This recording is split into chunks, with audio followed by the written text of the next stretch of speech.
श्रीराम जय जय राम। श्री अनंतकोटी ब्रह्मांड नायक राजाधिराज सच्चिदानंद सद्गुरु श्री ब्रह्मचैतन्य महाराज की जय।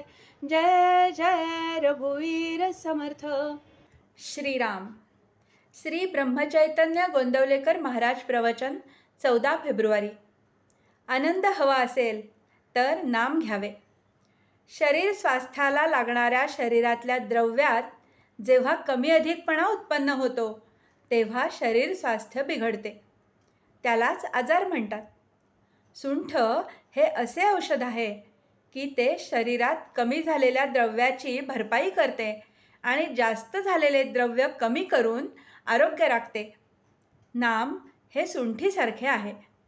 पारमार्थिक प्रगतीच्या मार्गात प्रत्येक व्यक्तीतल्या ज्या ज्या गुणदोषांमुळे अडथळा येतो ते गुणदोष दूर करून भगवंताचे नाम प्रगतीचा मार्ग मोकळा करते। म्हणून कोणात कोणतेही गुणदोष असोत, त्याने निष्ठेने नाम घेतले की त्याचे काम बिनचूक होऊन तो ध्येय गाठतो। आपल्यात तेलाचा नंदादीप लावण्याची पद्धत आहे। तो अखंड तेवत ठेवायचा असतो। त्यात तेलाचा पुरवठा करावा लागतो। तसे ज्याला आनंदरूपी नंदादीप हवा असेल त्याने सतत नामरूपी तेलाचा पुरवठा करीत राहिले पाहिजे। थोडक्यात म्हणजे ज्याला आनंद हवा असेल त्याने सतत नाम घेतले पाहिजे। आनंदाचा उगमच नामात आहे। केव्हाही आणि कुठेही पाहिले तरी बर्फामध्ये गारपणा हा असायचाच, त्याचप्रमाणे परमात्म्याजवळ नेहमी आनंद हा असायचाच असे समजावे। आपण जगामध्ये व्याप वाढवतो तो आनंदासाठीच वाढवतो, पण भगवंताच्या व्यतिरिक्त असणारा आनंद हा कारणांवर अवलंबून असल्याने ती कारणे नाहीशी झाली की तो आनंद पण मावळतो। म्हणून हा आनंद अशाश्वत होय। खावे प्यावे आणि मजा करावी हे तत्त्वज्ञान मला थोडेसे पटते, पण त्यामध्ये मोठा दोष असा की ते देहबुद्धीवर आधारलेले असल्याने कायमचे म्हणजे टिकणारे नाही। कारण आजची चांगली परिस्थिती उद्या बिघडली की याची मजा गेली।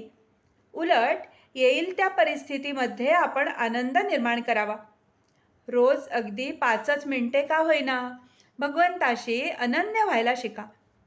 अशा त्या 5 मिनिटांचा आनंद 100 वर्षे नुसते जगून मिळणार नाही।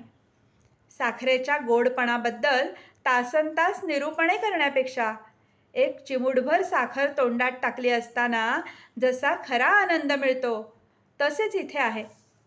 जगण्यामध्ये आनंद आहे ही गोष्ट खरी, पण आनंदाचे जगणे नसेल तर ते मेल्यासारखेच आहे। ज्याच्याजवळ भगवंत आहे त्यालाच आनंदाचे जगणे प्राप्त होईल। म्हणून ज्याला जगायचे आहे त्याने नाम घ्यावे। सदा सर्वदा योग तुझा घडावा असे श्री समर्थांनी मागितले। तुझा विसर न व्हावा असे श्री तुकाराम बुवांनी मागितले। याचे कारण हेच की जिथे भगवंत तिथे आनंदी आनंद असतो। व्यापारी लोक आज रोख उद्या उधार अशी पाटी लावतात, त्याप्रमाणे आपणही आनंद रोख दुःख उधार अशी वृत्ती ठेवावी। ज्याचा आनंद नामात टिकेल त्याला नित्य दिवाळीच आहे। आजचे बोधवचन। भगवंताने आपल्याला ज्या स्थितीत ठेवले आहे त्यात समाधान मानून त्याचा कधीही विसर पडू न द्यावा। जानकी जीवन स्मरण। जय जय राम।